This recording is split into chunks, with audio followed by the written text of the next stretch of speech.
If you are waiting for someone to tell you what stage of dementia this is before you change anything in your life, you might already be postponing a decision that cannot wait safely. Early stage sounds reassuring. Still mild dementia sounds manageable. But stage language does not decide who's responsible.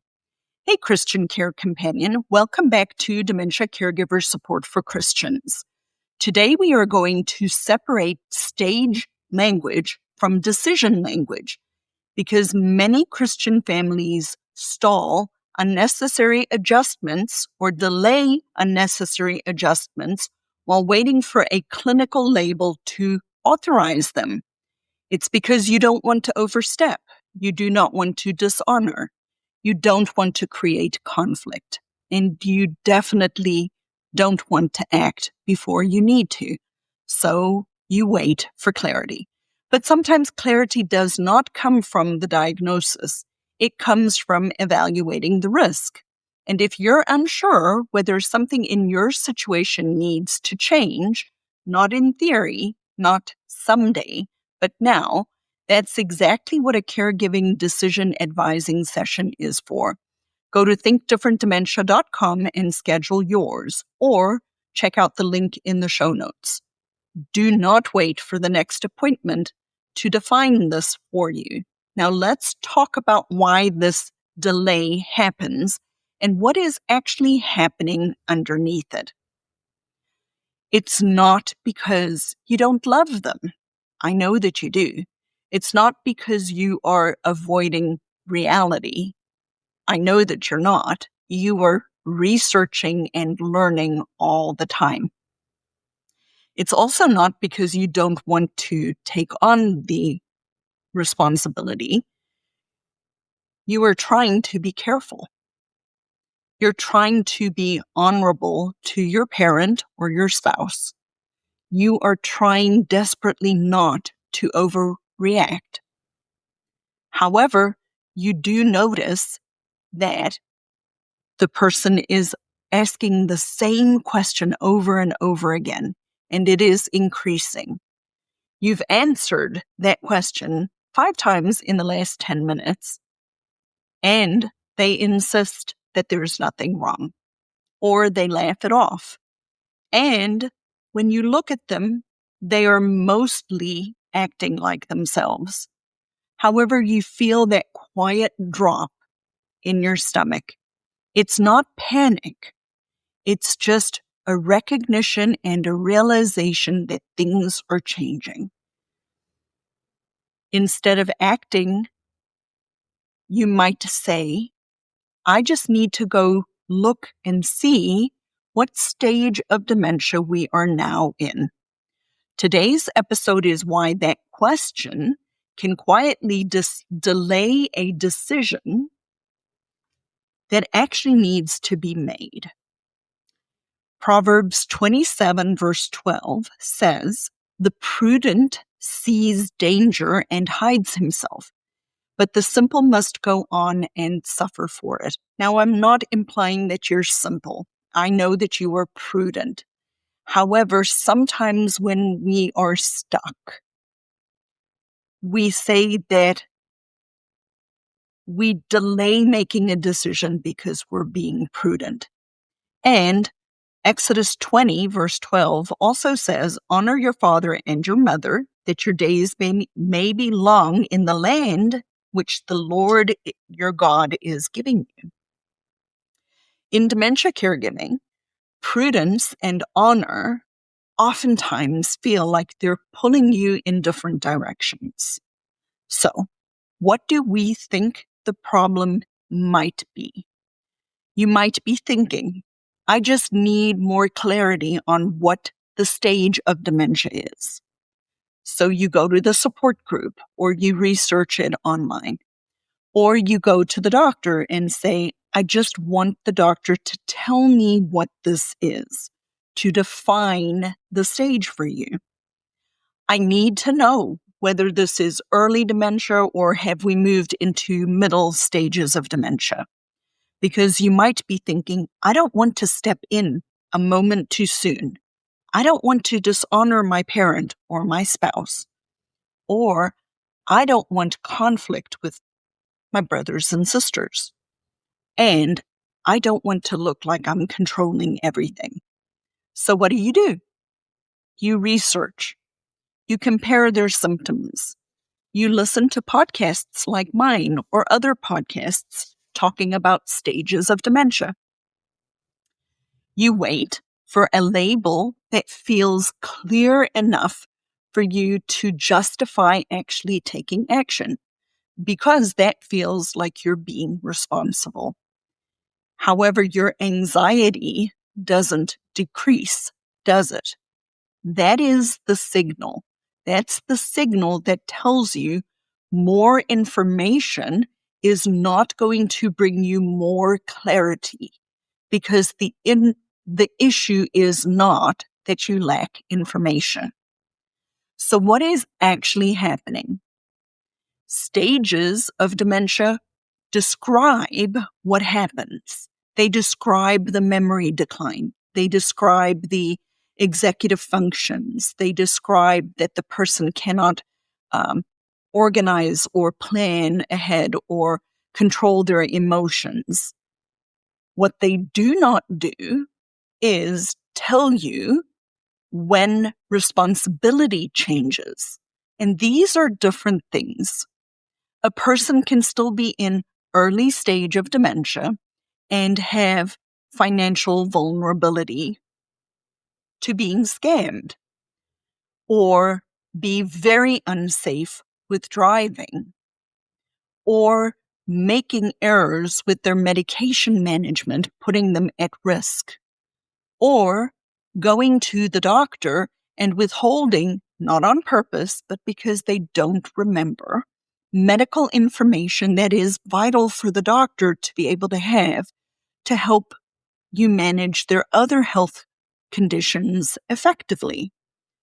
And you can be early stage of dementia and have increasingly bad judgment. Staging a person, knowing whether it's early, moderate, or late stages, is a descriptive term. Risk is a practical, boots to the ground reality. And risk does not wait for a label related to mild, moderate, or severe. What you might be sensing is not a stage change. What you might be sensing is a reliability or a responsibility shift.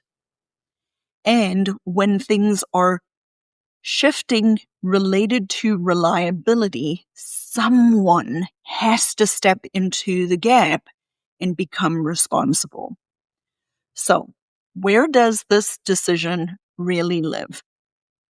The real question isn't, what stage of dementia are we in? The real question might be, what decisions are no longer safe for us to leave unchanged? That is the point. Not everything, but some decision needs to be reevaluated. Something like, are they still safe to do their own financial management? Do we need another person on the bank accounts? Is it still safe for this person to be driving independently? Is it responsible? What risk have we taken on legally by allowing this person to still drive? Are doctor's appointments still reliable and safe without somebody being there with them? Are all the legal documents still current and appropriate? And is medication oversight and independence still an optional reality, or do they need more help in managing their medication. All of these questions are not because you're trying to take over. It is an adjustment, and no staging will make that decision for you. And that's why you likely feel stuck. You're perhaps waiting for the medical model to tell you it is time. You might be waiting on going to a support group to hear other people and when they made these decisions. You might be waiting for a clinical word to authorize a relational change, a responsibility change. Now, why does this feel so heavy? Why does this feel like stepping in is taking over? Why do we feel the moral weight of helping somebody who has been independent with these tasks and changing the whole dynamic in the relationship? Because stepping in feels like you are trying to control the situation. It feels like you are maybe being disrespectful of your spouse or your parent or your sibling. You might be afraid that you are interfering too soon and you want the person to remain as independent as possible. And you feel like you might be betraying their level of independence. And this is particularly frequently done or happens in Christian families where we honor the person that we love and we value them as being created in God's image. Here is the tension, though. Honor does not mean that we do not take on responsibility when responsibility is needed. Protecting a person from financial harm or from a bad decision related to taking their medication or from getting lost and the consequences that come with driving is not dishonoring the person. It is protecting them. It is not dishonoring to protect somebody you love. And being wise or prudent does not mean that we wait for everything to collapse. Because if we wait until there's undeniable proof sometimes, you are likely reacting instead of being proactive. And that is why this feels extremely heavy. You are trying to be a faithful daughter. You are trying to be a faithful spouse. You are trying to be a faithful son. However, you might not have named what faithfulness requires right now in this particular season of caregiving. Now, why waiting can become a form of avoiding. This is frequently the thing we do not say out loud. We wait for the stage and we wait for the label because it can feel like we are being humble, that we are waiting on the Lord, that we're waiting on the Lord to reveal what we need to do next. And waiting is sometimes safer emotionally than it is to step into a potential conflict, isn't it? I know for me, I never want to step into conflict. So we wait. However, what I need you to hear and understand that sometimes waiting without saying what you're waiting for puts you in a very difficult position. Waiting can delay having difficult conversations. Waiting can delay boundary changes. Waiting can delay your siblings pushing back. It delays some role changes. It delays authority clarification, and it feels safe and it feels careful because we want to be safe and we want to be careful and we don't want to step in too soon. And I recognize that. I know that. I have felt that tension in my life too. It feels careful. However, delay can increase your exposure to risk. And exposure eventually can force you to make a decision under pressure because the emergency actually happened, because the person was hospitalized and now you're forced to make a decision. Or there was a car accident that makes us force a decision. Or they were scammed financially and now the financial mistake forces a decision. When we don't decide early, circumstances will make you decide later on. It's just kicking the can down the line. So, what changes when we change the question? Instead of asking, what stage of dementia are we looking at? Ask yourself, if nothing changes in the next 6 months, what risk is increasing? That question can expose the underlying issue. It moves you from looking at a description to who's responsible. And then you can calmly say, maybe something like this. We'll start going to doctor's appointments together. We're going to be reviewing finances together every month. Let's update your financial and legal documents now while we can do it together. And we're just adjusting things so that we don't panic later. This isn't being panicky. This is just accepting the reality of where you are living today. It is stewardship. The Lord has put this particular path in your particular life at this particular time in your life.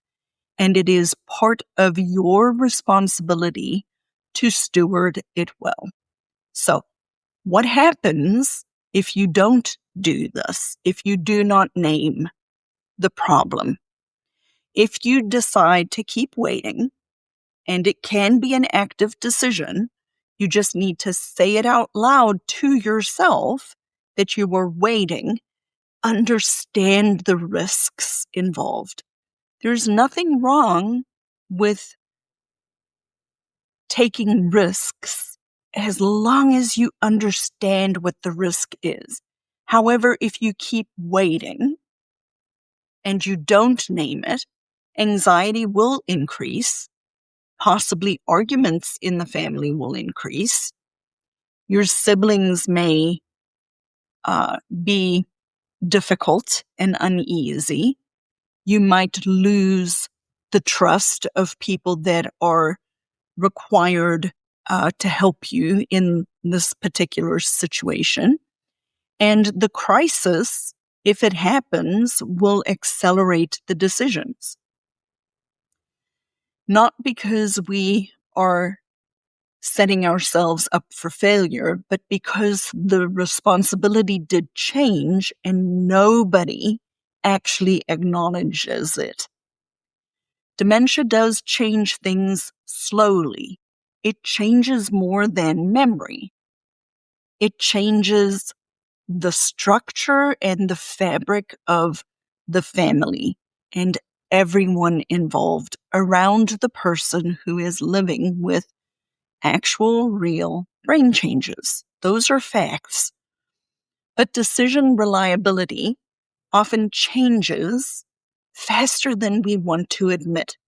We want to not look at the facts in the room. I used to tell people it's like being an ostrich and sticking your head in the sand, right? Decision reliability changes faster than we want to admit. We don't want to admit that things are changing.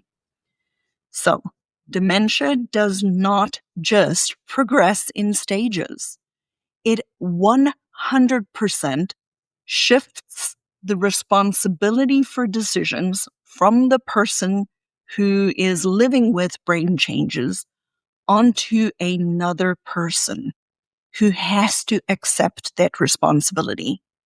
And when we keep chasing knowing what stage the person is in, we might miss that decision that is already right in front of you. If you feel unsure about what needs to change right now and what may remain the same, this is exactly what a caregiving decision advising session is designed for. It is not for more information. It is not theory. This is a decision point. This is a place where dementia has shifted the responsibility, and now it needs to be recalibrated. And if you're sitting in that tension and not sure what needs to be changed, not sure what can stay the same, not sure if you're overreacting or underreacting, schedule your caregiving decision advising session at thinkdifferentdementia.com. One focused conversation, your specific situation, clear next steps, no more research, no more stage charts, no more waiting. Clarity, define the responsibility before the crisis defines it for you. I will see you in our next episode next week.